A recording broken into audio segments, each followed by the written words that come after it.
Bienvenidos, amigas y amigos, con ustedes en una escena más de La Mirada Plural. Nos comunicamos desde la Universidad de los Andes, Mérida, Venezuela. El conocimiento es uno de los más grandes capítulos de la historia de las universidades. A través de un largo proceso ya, la universidad se ha vinculado con una gran diversidad de disciplinas y saberes que le han dado el puesto que tiene hoy y que se lo merece. Pero hablar de universidades también implica enfrentar algunas perspectivas que son de carácter social, cultural, político e ideológico. La universidad ha tenido retos y son retos que apuntan, digamos, a buscar mejores niveles de educación, de formación, de preparación, pero también son luchas por crear climas de participación plurales y democráticas.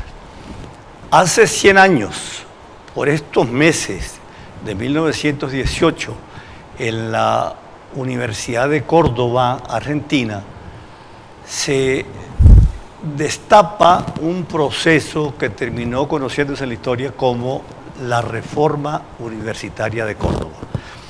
Es un tema largo, complejo, que se ha visto desde distintas aristas. Nosotros lo vamos a abordar hoy en La Mirada Plural y nos estamos planteando este reto porque tenemos nada menos en nuestro estudio que el doctor Roberto Rondón Morales. Es uno de los profesores nuestros, profesor titular de la Universidad de los Andes, que ha ocupado parte de su tiempo como investigador de la historia de las ideas y de la historia de las instituciones universitarias en Venezuela, América Latina y el mundo. De modo que para mí es un orgullo decirle al doctor Roberto, bienvenido a La Mirada Plural. Gracias, Ramón, por la invitación. Esperamos responder a las expectativas. Yo sé, estoy seguro de eso. Profesor, yo creo que la primera pregunta que debemos hacernos nosotros, viendo el fenómeno de la Reforma Universitaria de Córdoba a cierta distancia ya histórica y geográfica, es ¿contra qué se reaccionó en Córdoba? ¿Cuál fue el modelo que hizo posible ese estallido de juventud, ese estallido juvenil, intelectual? ¿Qué pasó ahí? Mira, Ramón, es controversial y muy difícil encontrar una sola explicación. Muy bien. Porque pensadores universitarios como Ernesto Maíz Vallenilla dice que esto era una necesidad, porque luego que la universidad medieval perdió su unidad, empezaron a aparecer muchos modelos que se tipificaron como el napoleónico, que adscribió la universidad al Estado, la puso a su servicio y al servicio del imperio. Ahí hay un vínculo entonces, Estado y una nueva universidad, sí. El Estado Nacional. Esa fue una de las alternativas bien definidas que hay. La universidad forma parte del Estado. Muy bien. La universidad se dedica a ser docente nada más. Muy bien. La investigación la vamos a hacer en otro lado. Y la docencia la vamos a utilizar para crear funcionarios, para que el espíritu napoleónico del imperio se difunda por todo lo que... Y se convirtió en un monopolio de Estado. Claro, del Estado era la universidad, los programas, los grados, el personal y todo. Ahí no había forma. Ese fue el modelo que trajimos a América Latina después de la independencia. ¿Y ese es el modelo que estaba imperando en Córdoba, sí, en el momento del estallido? Es parte de ese problema. Entonces, el segundo modelo que salió allí fue el alemán de Berlín, en el cual el criterio fundamental dijo, no, la docencia y la investigación no pueden estar separadas. Esto tiene que estar en la universidad. Muy bien. Y la universidad es la institución suprema del conocimiento. Muy bien. Y tiene que tener libertad y soledad para pensar.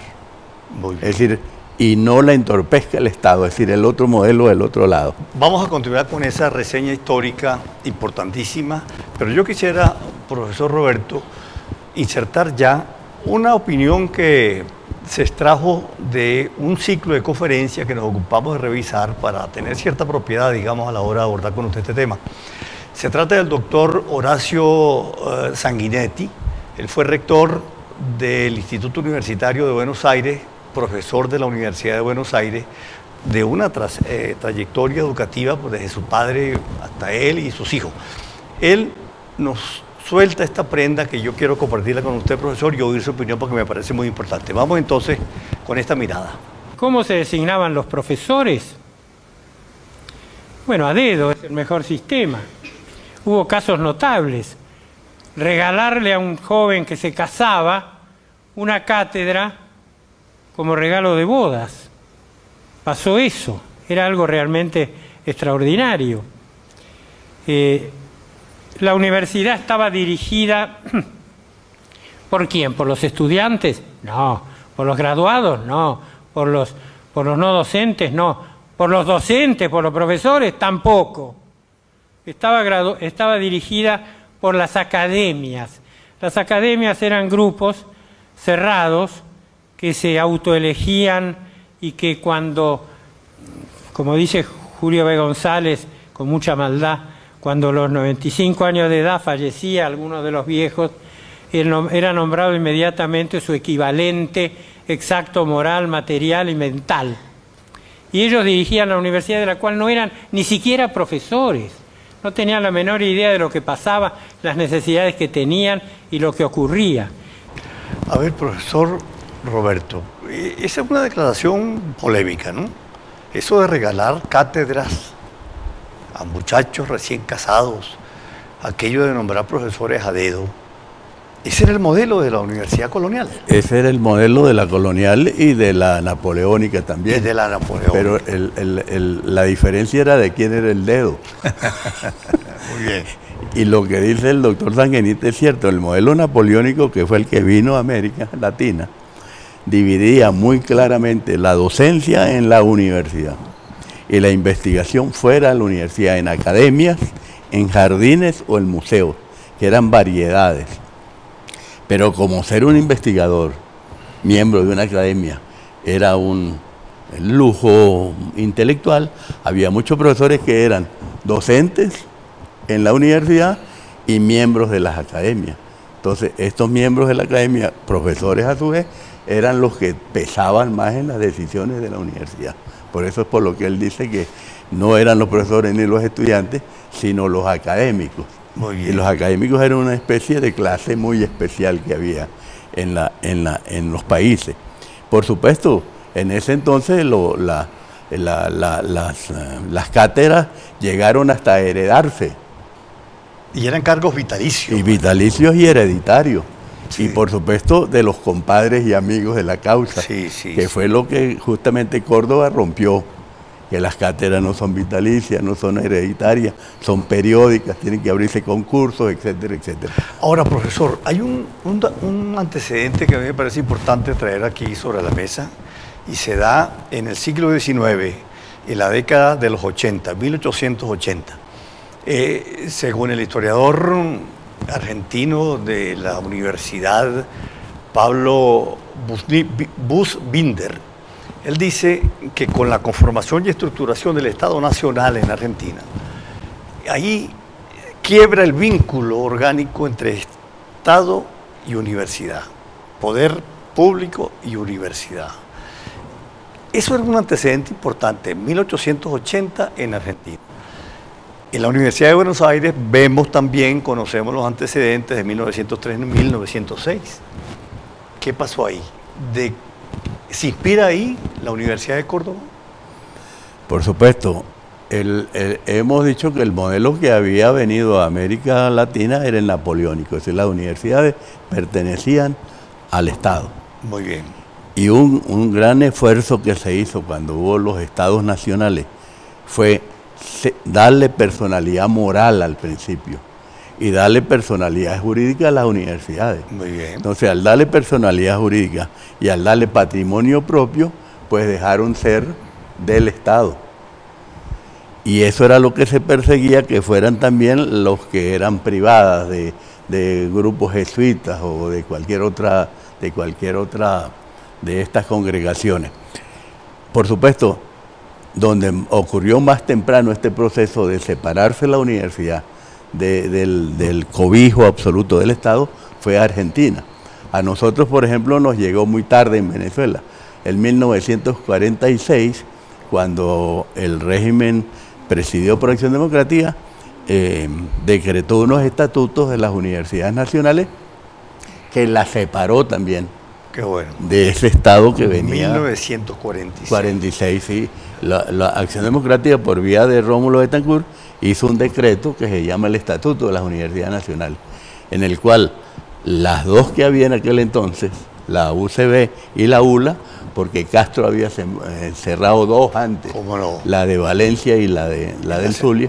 Entonces en el 46 este estatuto se creó para las dos universidades que siempre habían persistido, ULA y UCB, y una que recrearon en ese momento, que fue la Luz, la del Zulia, sí, cerrada en 1800, creada en el 91 y cerrada en el 904. Entonces ahí el Estado dijo, ustedes tienen personalidad jurídica propia, ustedes tienen patrimonio propio y tienen autonomía para gobernarse, salvo las autoridades que yo las designo. Pero decanos y cogobierno va a haber. Es decir, están las tres autoridades, los decanos que sí son electos por asambleas de las facultades.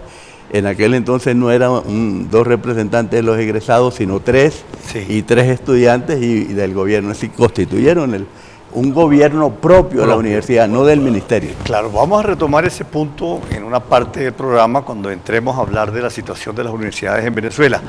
Pero vamos con una opinión que me parece muy importante, profesor Roberto, y de este historiador que ya nombré, Pablo Buchbinder. Él toca un elemento que me parece importante y que tiene que ver con lo que le decía fuera de estudio, profesor, desmitificar un poco, digamos, los fenómenos que se viven con mucha pasión, con mucha intensidad, y que a lo largo del tiempo de pronto afloran logros, realidades y mitos. Vamos con esta mirada y seguimos conversando.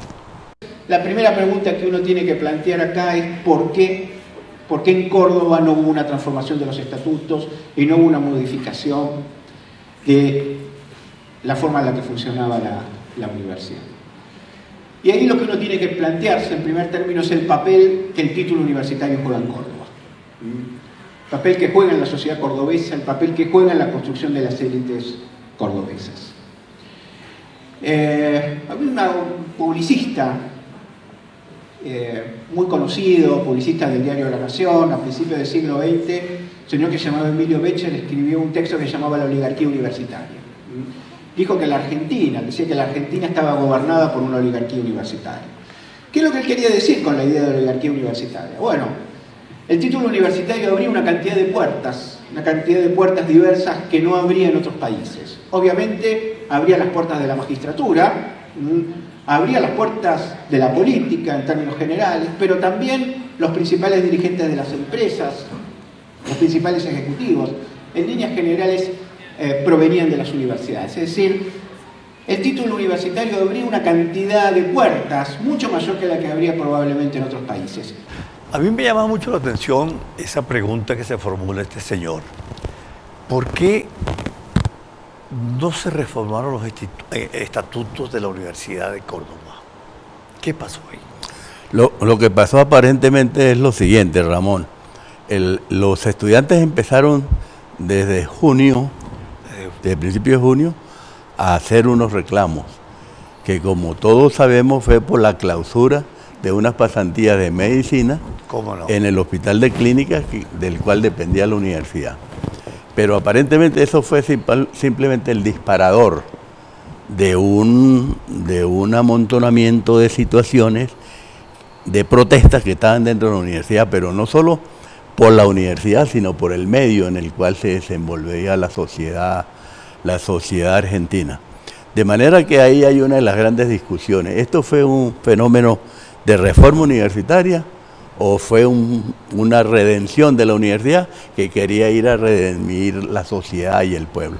Entonces, pareciera ser que pesó más en aquel entonces esta segunda alternativa. Es decir, que la universidad se convirtiera en un gran movilizador social antes que en un reformador de la universidad, porque como sabemos, reforma en la universidad en realidad no hubo, sino del sistema político y administrativo, de la academia no se tocó. Entonces, Ramón, prueba de que eso es, como menciona este caballero, fue que cuando empezaron los conflictos, se salieron para la calle. Se salieron para la calle e incluso el obispo de Córdoba estuvo muy preocupado y lo planteó al gobierno porque los estudiantes estaban haciendo con los obreros manifestaciones en las calles en las cuales llevaban imágenes religiosas con la cabeza hacia abajo. Sí. Lo que entonces dijeron que eso ya no era parte de una lucha, sacrílego, sí. un sacrilegio, que eran unos demonios, etcétera, etcétera. Con motivo de esta toma callejera del movimiento de Córdoba, el gobierno destituyó al rector de Córdoba y mandó al doctor José Nicolás Martensa como rector encargado de Córdoba.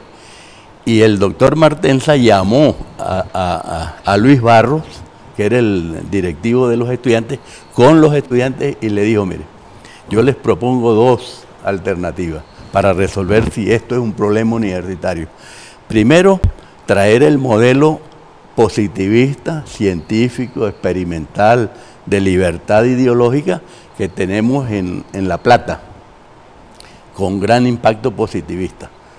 Y si se trata de la elección de las autoridades, como usted dice, que se democratice, vamos a elegirla. Y ustedes entonces postulan a candidatos. Pues por supuesto esto no fue lo que aceptaron los estudiantes. Por eso aparentemente ese tema de si esto era un asunto netamente universitario o un asunto de la calle, esto algunos lo interpretan como que era de la calle, porque este Martensa planteó dos alternativas. Sí, eliminemos el modelo clerical, pongamos uno positivista y pongamos elecciones aquí. Y entonces después de esa conversación con el doctor Martensa fue cuando se aceleró el proceso de reforma y de agitación. Y se radicaliza un poco. Se radicaliza porque los estudiantes se dieron cuenta que ellos iban a recibir ofertas de este tipo que no iban a poder aceptar, porque su tema no era el universitario.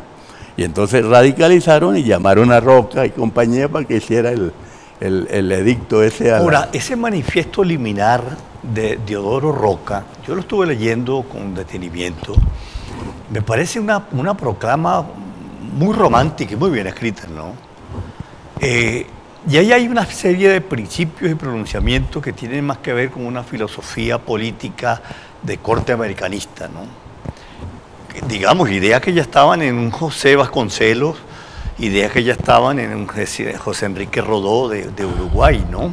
Entonces abre el compás y convierte la lucha universitaria como una lucha latinoamericanista, ¿no le parece? Pero no solo eso, sino que está dirigida a los pueblos de América, no a las universidades de América. A los hombres libres de América. Libres de América, no a las universidades ni a los universitarios. Entonces tú ves ya el espectro que esto tenía, por supuesto. Sí, cómo no. Y obviamente tiene una redacción y unos propósitos americanistas. Por eso, porque no solo Vasconcelos y Rodó, sino José Ingeniero, José Martí y otros, y la Revolución Rusa que venía ya abriéndose ya estaba camino, ladrando. Abriéndose camino, por supuesto. Y la eterna torpeza, algunos lo llaman de Estados Unidos, que había invadido a Cuba, había invadido a Puerto Rico, se lo había anexado y tenía los ojos puestos en Nicaragua y en Puerto Rico. Entonces, por supuesto, eso también encendió ese ámbito y ese discurso latinoamericanista. Tan es así, Ramón, que este movimiento de Córdoba, cuando empezó a expresarse en los restantes países, se crearon federaciones de estudiantes, sí, cómo no, para que desde ahí militaran, para hacer partidos, para hacer gremios, para hacer sindicatos, y una gran movilización y se hacían popular. Congresos mundiales, ¿no? Claro, claro. Antes, pero 1903, 1908, 1910. Claro, ¿no? claro. Había como una problemática común del estudiantado latinoamericano. Claro, que era la liberación. Era una lucha de liberación, porque todos pensaban que el movimiento de la independencia nacional de los países se había frustrado. las promesas se habían retardado o se habían anulado y que hacía falta en los países una segunda independencia. Ahora, Diodoro... De hecho, muchas de esas, claro, por ejemplo, en Venezuela se llamó así, la Revolución de Octubre. Sí, cómo no, pero Diodoro Roca, que es el, como lo llaman por ahí, el verbo de la reforma, él, años después, se le consulta y él suelta una perspectiva bastante negativa y crítica de lo que se logró. Y decía, no se hizo nada porque nosotros no terminamos de concretar la reforma con una profunda reforma social, que era lo que se buscaba. Eso quedó ahí. De modo que había un propósito político, digamos, montado sobre unas necesidades universitarias. Absoluto. Ahora, profesor, vamos a dar un giro de lo que es la proyección política de la reforma para América Latina. Tengo entendido por ahí que el APRA, con Aya de la Torre, Perú, y el Partido Comunista Cubano, con Julio Mella, se inspiran un poco en ese movimiento. Y se crean el APRA, que traduce el APRA, Asociación Popular de... Una Alianza Popular Revolucionaria de América. De América, y el Partido Comunista. Sí. Pero vamos, profesor, a una mirada de un colega suyo, amigo nuestro aquí en la Universidad de los Andes, que es el profesor Humberto Ruiz. Pedimos su cooperación, porque es un estudioso también de todos estos temas. Bueno. Y entonces vamos a ir con la primera mirada del profesor Humberto Ruiz y volvemos al estudio aquí con el profesor Roberto Rondón Morales. A mí me es muy difícil ser tan crítico en respecto a la autonomía universitaria porque es prácticamente lo único que he conocido en la universidad. Es decir, yo soy egresado de la Universidad de los Andes, fui profesor de la Universidad de los Andes, fui autoridad de la Universidad de los Andes. Creo que la autonomía ha sido ciertamente uno de los resultados de la reforma de Córdoba y lamentablemente la autonomía en las instituciones públicas se ha politizado y ha convertido a las instituciones públicas, más que en instituciones autonómicas, en instituciones políticas de ciertas orientaciones. Bien, yo creo que ahí el profesor Humberto tocó un punto, profesor Roberto, que me parece importante. Ciertamente la autonomía es un logro de la reforma de Córdoba, para América Latina en general. Pero, digamos, la traducción en la práctica de ese gran logro, que es como una especie de fuero de las universidades para salvaguardar de los procesos de formación e interferencias políticas, confesionales, es decir, era un poco lo que se buscaba con la autonomía, ¿no? Librar el proceso de formación de influencias externas que chocaban con la necesidad de formar a la gente, en lo científico, en lo humanístico, en lo cultural, en fin. Pero lo que dice el profesor Humberto, se politiza la autonomía y empieza a darse fenómenos que han sido cuestionados también en nuestra dinámica universitaria. ¿Qué opina usted? Era que eso era inevitable. ¿Por qué inevitable? Si estamos diciendo que los universitarios tenían un doble camino, que era el camino político-social y a su vez el de la reforma formal de la universidad, porque hubo reforma fue simplemente en el modelo de elegir las autoridades del cogobierno y de la república de ciudadanos, de profesores, estudiantes y egresados. Es decir, hasta ahí llegaron. Entonces, si eran las mismas personas las que hacían la reforma universitaria y las mismas personas las que hacían la reforma política y social en la calle, pues ¿cómo los dividía? Ciertamente. Y eso ha sido un pecado original de la autonomía universitaria, porque incluso Ramón se refiere que cuando hubo la primera elección constituido la asamblea de estudiantes, de profesores y de egresados, que fue el doctor Alejandro Korn en la Facultad de Humanidades, se llamaba Filosofía y Artes, en la Universidad de Buenos Aires, y fue donde primera vez se experimentó una asamblea de profesores, de estudiantes y de egresados para elegir a este caballero muy estimado allá en Argentina. Él en el discurso de toma de posesión dijo dos cosas que llamaron mucho la atención. Uno es, yo soy un hombre de 70 años, pero soy un joven como ustedes. Yo no soy un individuo de los que ustedes mandan para la tumba, porque ellos habían dicho que los viejos se iban para la tumba. Ah, sí, yo soy de los jóvenes que voy a estar en esta obra con ustedes. Bueno. Pero les quiero advertir que ya hemos visto agentes electorales haciéndole halago a los estudiantes en este primer proceso electoral basado en la reforma universitaria. Y por supuesto, si eso es decir, nació con un pecado original. Ahora, profesor, vamos a abordar un tema bastante polémico y yo creo que, vista la perspectiva que estamos viviendo en este momento en el país, se hace mucho más polémico. La renovación universitaria del 68 y el 69 en Venezuela, que quizás pudiese verse como un coletazo del llamado y mítico Mayo francés, pero sobre todo en la Universidad Central de Venezuela. Y le voy a referir rápidamente los escritos bastante críticos de un maestro como Ángel Rosenblatt, que era profesor de la Escuela de Letras, daba Filología 1, Filología 2, griego, latín, era un maestro. Y él venía justamente, digamos, como estudiante, él se graduó en Buenos Aires y él vivió la reforma de Córdoba desde la Universidad de Buenos Aires. Él fue muy crítico. En un artículo del Nacional del 69 se pregunta, ¿renovación o degradación?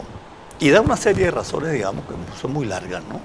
Pero en todo caso, digamos, deja claro una perspectiva preocupante, muy angustiante, de lo que, a lo que iba a derivar, digamos, tanta pasión, una renovación que empieza por cerrar, tomar centros de investigación, tomar decanato, cerrar las actividades.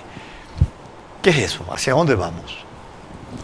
Bueno, Ramón, recordemos que el modelo universitario francés era el napoleónico, incluso sin Napoleón. Es decir, una universidad que dependía del Estado.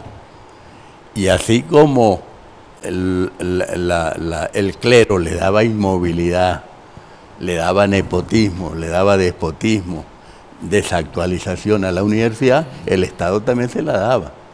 Y obviamente eso generó en los universitarios franceses esa protesta contra una universidad antidemocrática, una universidad que estaba de espaldas a la sociedad, que era burocrática, que en la burocracia no estaban los mejores, etc.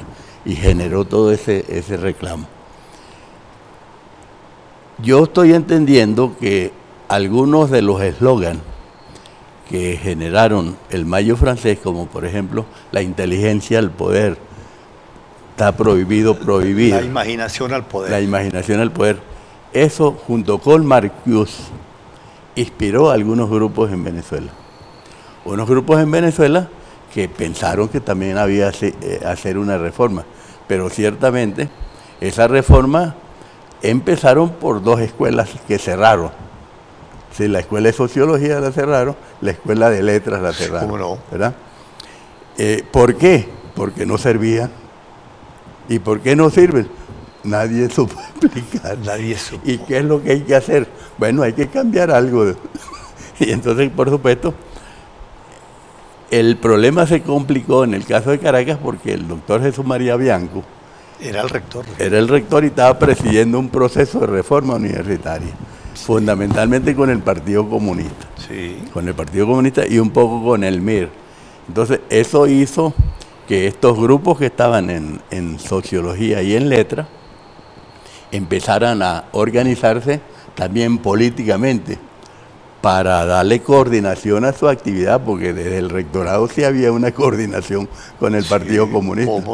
Orgánica, bien. Orgánica, vía institucional. Bien montada, pues. Institucional. Entonces todos estos grupos empezaron a emerger y uno de los que emergieron ahí fue la izquierda cristiana. Ah, cómo no. La izquierda cristiana con mucha fuerza, ¿verdad? Sí.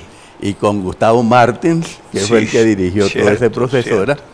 Y por supuesto, entonces, luego se enredaron entre todos en una lucha intestina y fratricida, el Partido Comunista, la Juventud Comunista, estos grupos emergentes, que lo único que se logró, según estamos entendidos, es que se creara la dirección de la Escuela de Sociología y un consejo paritario, un consejo que tenía 3 profesores y tres estudiantes, que antes no lo había, eso lo creó la ley del 70. Entonces, claro, esto se unió con otras protestas en una mezcolanza de desorden, de anarquía, que entonces Caldera vino y les puso orden interviniendo la universidad. Profesor, vamos a una mirada del profesor Humberto Ruiz y volvemos entonces con este diálogo. Esas orientaciones políticas a veces fueron perversas, porque se perseguían ciertas tendencias. Por ejemplo, en la Renovación decidieron que todo lo cuantitativista y las estadísticas y estas cosas eran de corte imperialista. Y entonces pues eso le puso un corte a esas orientaciones. Por ejemplo, todo lo conductista, toda la orientación conductista en psicología era execrada. Había cosas que se podían criticar, pero es evidente que había un aporte importante en esas escuelas. Y una universidad tiene que ser eso, universidad, universal, aceptar, entender y estimular las distintas orientaciones conceptuales, disciplinarias e incluso políticas. Yo creo que toca ahí un punto clave, ¿no?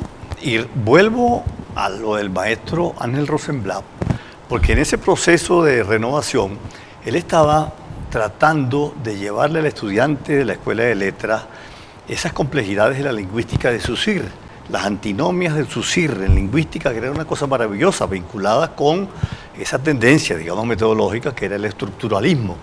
Y él hizo un esfuerzo grande para llevar esas lecciones del gran maestro Saussure y además ilustrarlo con ejemplos muy típicos de la lengua venezolana, de la manera como hablaba el venezolano. Y está en eso, y entonces llega el poder estudiantil, entra al salón, lo manda a callar a Ángel Rosenblatt y le pide que se dejara de filólogo y de estructuralismo y de lingüística estructural y que se ocupara de dictar cursos de redacción, algo así como esos cursitos que se daban en las academias comerciales, ¿no? Que se estilaban mucho. Entonces es cuando Ángel Rosenblatt dice, no, esto ya no, esto es intolerable, esto es una humillación. Y Ángel Rosenblatt se retira de la Escuela de Letras. Esos son hitos, son hechos vergonzosos, que hay que decirlo, oye, para dilucidar muy bien qué es lo que se propone en un momento determinado, bajo qué espíritu se propone y qué es lo que termina resultando, ¿no? Bueno, si tú recuerdas el movimiento de renovación universitaria en esa escuela vecina tuya de sociología, una de las razones del cierre de esa escuela fue el cambio de currículum, porque el currículum era con un enfoque pro-norteamericano, funcionalista, ¿verdad? Conductivista. Esa fue lo que estaba diciendo el profesor. Claro, eso fue el centro de ese reclamo. Ahora, el otro punto que hay que considerar aquí es que todas estas, entre comillas, revoluciones llevan en el medio una revolución cultural también. Es decir, una revolución contra la sabiduría, contra el conocimiento, diciendo que eso es corruptor o inútil por lo menos. Que lo que hay que hacer son enseñarle cosas mínimas a la gente para que pueda vivir. Que todo lo demás es corruptor. Y que por supuesto todos los que son predicadores o maestros de conocimientos, de inteligencia, de sabiduría, esos forman parte de un mundo al cual hay que apartar, por supuesto. Y hay que reinventar quiénes van a ser los maestros de esta revolución cultural, de mínimos, de casualidades, de nimiedades, que están absolutamente de espaldas a las realidades. Aquí en Mérida, Ramón, donde llegó muy lentamente y muy suavemente ese movimiento de renovación universitaria, se hicieron cosas realmente desconsideradas. En la Facultad de Medicina, que es uno de los sitios donde más sonó eso, llamaban a ilustres profesores como el doctor Eloy Dávila Celi, Néstor Febre, grandes maestros, y los ponían en unos taburetes y los sometían a unos interrogatorios como si fueran policiales, ¿sí? de la manera más desconsiderada y más inhumana. Lo hacían los estudiantes. Los estudiantes estos que estaban anotados. Movidos por la renovación. Sí, por lo que aquí hubo renovación, que aquí no hubo renovación, aquí fue lo que hubo, fue una grosería. Ahora, hay un elemento que vi, cuando yo llegué a la Central de Venezuela, a la Escuela de Letras, ya habían pasado, 6, 7 años, y uno siempre iba con la ilusión de estudiar el latín, el griego, porque ese es lo que tenemos un espíritu humanista, nosotros queremos ir a la fuente, claro, de esos saberes que son extraordinarios y que se reivindican cada vez más. En medio de la mediocridad y de la quiebre y la degradación, esos grandes valores universales están aflorando cada vez con más vida. De modo que yo fui víctima de la renovación. Cuando yo llego y pregunto por latín y por griego, dice, no, eso se acabó. Lo llevaron a un nivel de experimentación, imagínense. Experimentar con latín y con griego. Por Dios. Pero había otro elemento importante que tiene que ver con lo que usted señala, profesor. Esa cultura de izquierda que se enquista en la Universidad Central de Venezuela, por ejemplo, no veía a Rómulo Gallegos como el gran novelista, lo veía como el adeco. El poeta de Cumaná, Andrés Eloy Blanco. Andrés Eloy Blanco, no era el poeta, era el adeco militante. Eso obviamente, digamos que establecía unas parcelas realmente incomprensibles y eso se vivió con la renovación. Y ese es el drama, ¿no? Pues aparentemente eso fue una resurrección de parte de las consecuencias de Córdoba. Una de las situaciones que derivó de Córdoba fue que al final de la Segunda Guerra Mundial, de la Primera Guerra Mundial, cuando en Versalles obligaron a los alemanes a firmar el Tratado de Versalles, esta gente que estaba cerca del movimiento de Córdoba acusó a ese proceso, a ese evento, de una resurrección del marcartismo y del bismarquismo, y todavía MacArthur no había aparecido, pero del bismarquismo, ese viejo alemán, y de que estaban poniendo a la gente a escoger entre el capitalismo que venía sumándose rápidamente con Estados Unidos y esa vieja claque, sobre todo alemana, que había que anotarse, era algo nuevo que obviamente era la Revolución Rusa para aquel entonces, por supuesto. Pero eso evolucionó de una manera tal, Ramón, que llegó junto con Mella en Cuba a plantearse que el conocimiento no era propiedad de nadie, que eso había que colectivizarlo. Y colectivizar una cosa que fuera para todo el mundo. Y por supuesto, si tú te pones a colectivizar conocimientos de muy larga y de muy profundo contenido, pues ese no le sirve para la clientela que ellos tenían. Mira, decían en la Central de Venezuela, decían profesores, a mí no me interesa un estudiante con notas de 18, 19, 20, no, eso es un vicio pequeño burgués. Sí. A mí me interesa un estudiante con conciencia social y conciencia de clase. Así es. Eso era, digamos, los requisitos básicos Así es. para montarse en ese engranaje así es. liberador, como se llamaba. Sí. Ahora, vamos a dar un giro, profesor, que ya estamos llegando a la parte final del programa. Y a mí me gustaría, digamos, después de estos prolegómenos de una problemática larga, extensa, muy compleja, me gustaría, profesor, conocer de usted el futuro de lo que nos viene, es decir, cuál va a ser el papel, cuál va a ser el destino final de las universidades Venezuela, América Latina y el mundo. Hay un escenario mundial bastante complejo, muy conmocionado, y yo creo que ante esos escenarios la universidad tiene que seguir dando respuestas. Vamos a la mirada del profesor Humberto, que nos da como pie para el cambio, el giro temático, y volvemos acá al estudio. La Universidad de los Andes fue pionera en el desarrollo de las nuevas tecnologías y sobre todo creo que fue la primera universidad que tuvo un correo electrónico como ULA, con la característica era fulanito tal @ulabe, ¿no? Que lamentablemente ha sido minimizado por múltiples razones, entre otras cosas porque eso cuesta dinero. Nosotros llegó un momento en que competíamos con Harvard, con Saberula, solo que nosotros teníamos un presupuesto 8 veces menor que Harvard. y hacíamos más o menos lo mismo. Bueno, llegamos a tener 80 y tantas revistas digitales abiertas. Ahora se han minimizado porque eso cuesta mucho dinero y hay muchos profesores que se están yendo y los editores ya no están haciendo el mismo trabajo y no pueden, es decir, no tienen tiempo. Y además las redes están sencillamente pésimas. El gobierno eliminó el presupuesto para pagar el servicio de internet, lo minimizó y eso nos pone ante una situación muy difícil. Bueno, el profesor Humberto nos pone una serie de elementos, profesor Roberto, sobre la mesa. En este momento, plantearse el quehacer universitario sin el auxilio de las nuevas tecnologías, eso sería una desventura terrible, ¿no? Hay que incorporar todo eso que está ahí, que forma parte de esa tecnología de vertiginosa, de agilidad, en fin. Eso se está deteriorando, profesor. ¿Qué hacer entonces en estos casos? En este caso, Ramón, yo creo que este es parte del problema. Yo creo que la universidad tiene que hacer una revisión más profunda de ella, e incluso de ese modelo que salió de Córdoba.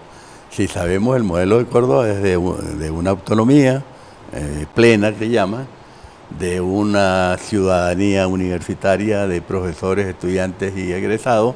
Con gobierno y todo lo demás. Sí, todo lo demás.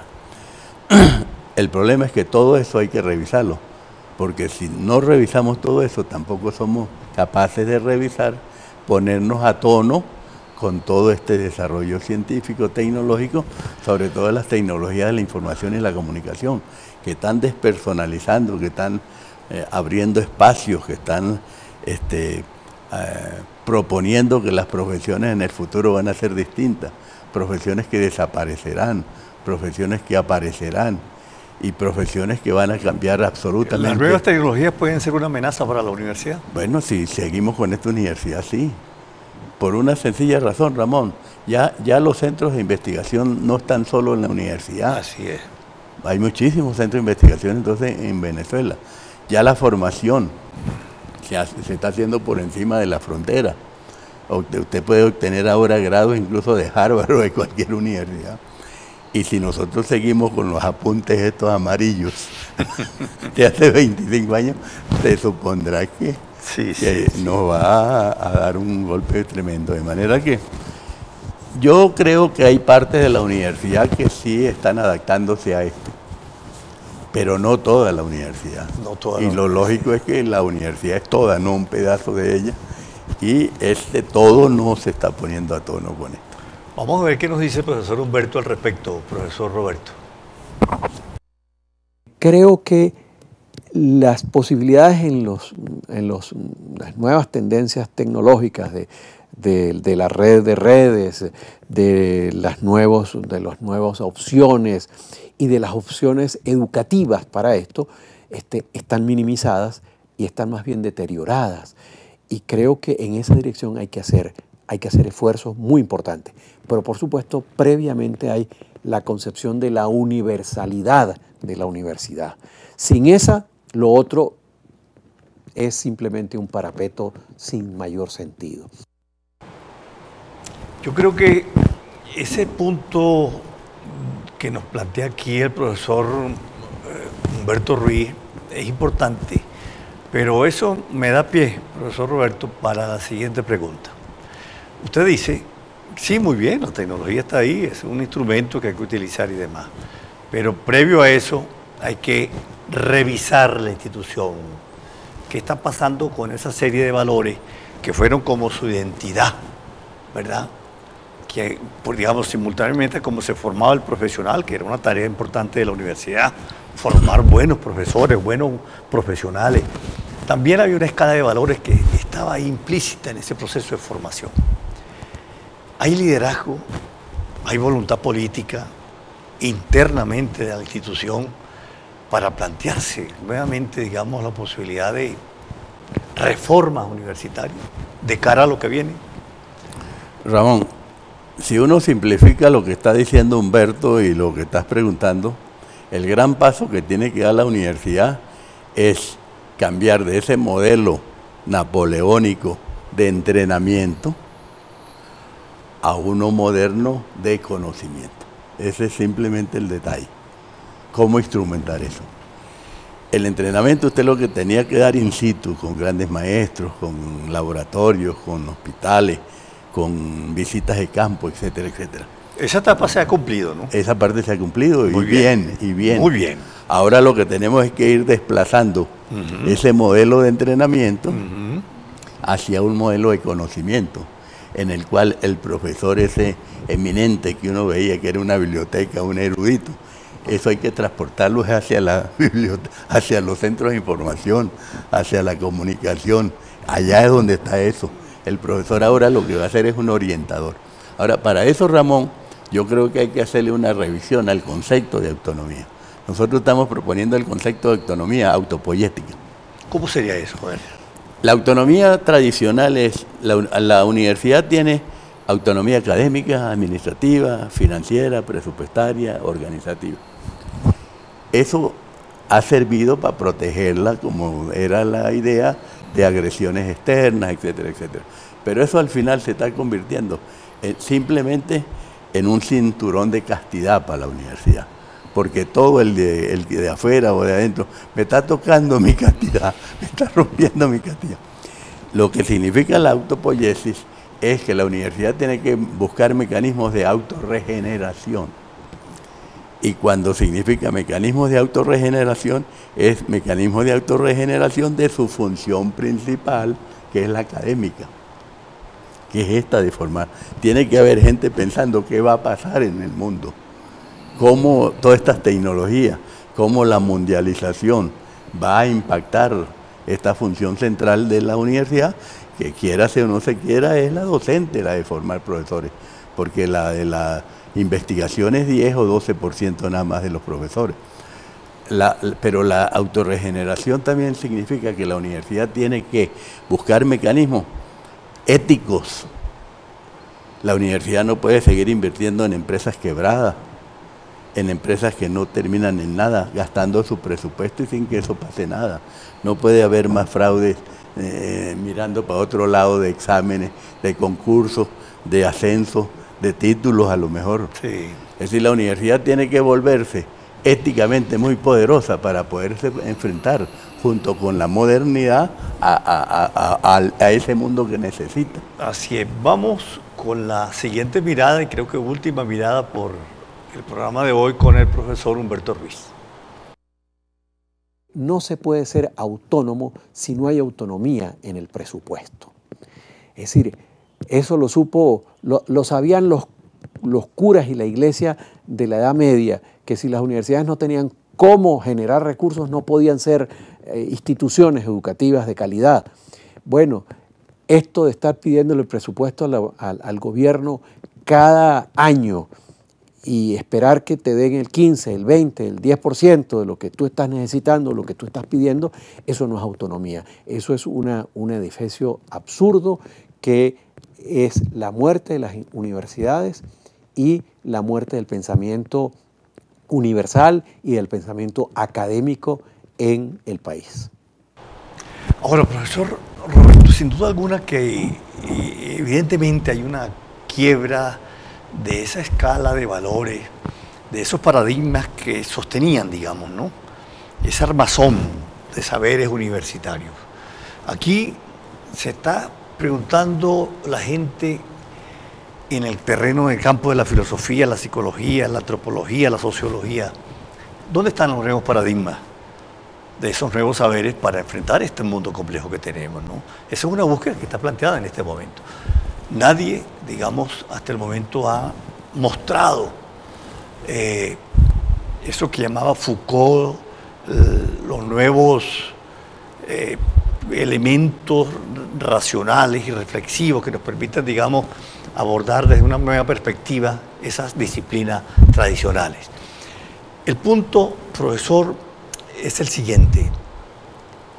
Eso de salir de lo caduco, de lo que está vencido, para, digamos, asomarse a nuevas ventanas cognoscitivas, implica un esfuerzo de reflexión y autocrítica profundo, ¿no? Insisto, ¿estamos nosotros ganados para asumir un reto de esa naturaleza? No, creo que no, Ramón. Por eso, por lo que estamos proponiendo ese otro criterio de autorregeneración, porque esos nuevos paradigmas están planteados. Por ejemplo, un paradigma que está planteado es que la universidad tiene que dar fe pública de lo que hace. Es decir, tiene que someterse a una evaluación externa y una acreditación periódica. ¿Ante quién? Ante ella misma y ante lo que está delante de ellos, ante que es la la sociedad. historia. Sí, sí. Tiene que acreditarse, tiene que evaluarse y decirle a la sociedad, mire, esto es lo que estoy haciendo. Y cuando se cuenta con enemigos desde el poder central que son temerarios y que no tienen muchos escrúpulos, como es el caso de Venezuela en este momento, por ejemplo. Sí, pero eso hay que hacerlo contra eso, porque no nos podemos inhibir, no nos podemos inhibir. El otro paradigma que hay que tratar de cambiar es el del financiamiento. Nosotros no podemos estar eternamente dependiendo de una cuota presupuestaria. No estamos buscando nuevas formas, nuevos elementos o nuevos planteamientos incluso al propio Ejecutivo, con un peligro de un riesgo muy grande, que es que como el presupuesto universitario nos paga a los que estamos jubilados y pensionados, que ya somos el 65%, te supondrás cuando esta cifra llegue a ser el 70, el 80 o el 90% gastándose en gente que ya no estamos trabajando. Hay formas, hay modelos, hay paradigmas para resolver ese problema, pero todos estamos encerrados en una mentalidad tradicional, dependiente, con la mano estirada, ¿verdad? Sin querer hacer ni esfuerzos intelectuales para pensar en eso, ni en esfuerzos materiales para de alguna manera realizar ese pensamiento. Podemos llegar a esa vieja figura de la sociedad de amigos de la economía, sociedad de amigos de la medicina, porque eso puede pasar, ¿no? Claro, por supuesto. ¿Ah? Sí. Sí podemos llegar de nuevo. No, claro, es que hay que replantearse todo eso. Yo no tengo una varita mágica para decir, lo que creo es que gente que está en la universidad tiene la suficiente capacidad, experiencia, conocimiento para reflexionar sobre eso. Lo que tiene es que nadie la organiza, nadie le pregunta, nadie le dice y por supuesto no hay salida de eso. Yo te preguntaría para cerrar, Ramón, ¿tú conoces grupos en la universidad que estén pensando en la universidad ahorita? Pues tengo referencias le preguntaba en días pasados a Roberto Chacón, el gran amigo Roberto, profesor sociólogo, sobre el grupo Mirada Múltiple, que tengo entendido que tiene una consecuencia de reuniones semanal de 4 horas. Me imagino que ahí se aborda la problemática que sí, claro. Se está publicando, se está escribiendo. Así es. Se está sacando. Sí. Pero eso es un grupo que es muy pequeño, su impacto y su trayectoria es muy pequeña. Esto lo deberían estar haciendo no medio clandestino, 8 personas, sino que debería ser una discusión. Nosotros estamos planteando en una posible ley de universidades, que no sé qué suerte tenga, que se cree lo que llamamos nosotros el Parlamento Universitario. Muy bueno. Es decir, una figura intermedia entre el claustro, que solo lo que hace es actuar en las votaciones, y un consejo universitario atormentado por administrar una crisis. Entre los dos tiene que haber una gente que piense en la universidad. Muy bien, yo creo que eso es una buena instancia, de verdad, ¿no? Doctor, bueno, Ramón, un gusto de placer verdad para mí. haberlo tenido aquí, porque usted siempre con su sapiencia le ilustra a uno y le ilumina estas complejidades en las que está en juego nada menos que el futuro del conocimiento. Yo creo que, como decía al principio, un hermoso capítulo de la historia de la universidad es insistir cada vez más en esclarecer los fenómenos sociales, culturales y humanos que tocan, digamos, en esta compleja vida que llevamos el mundo y sobre todo los venezolanos. Muchas gracias, amigos.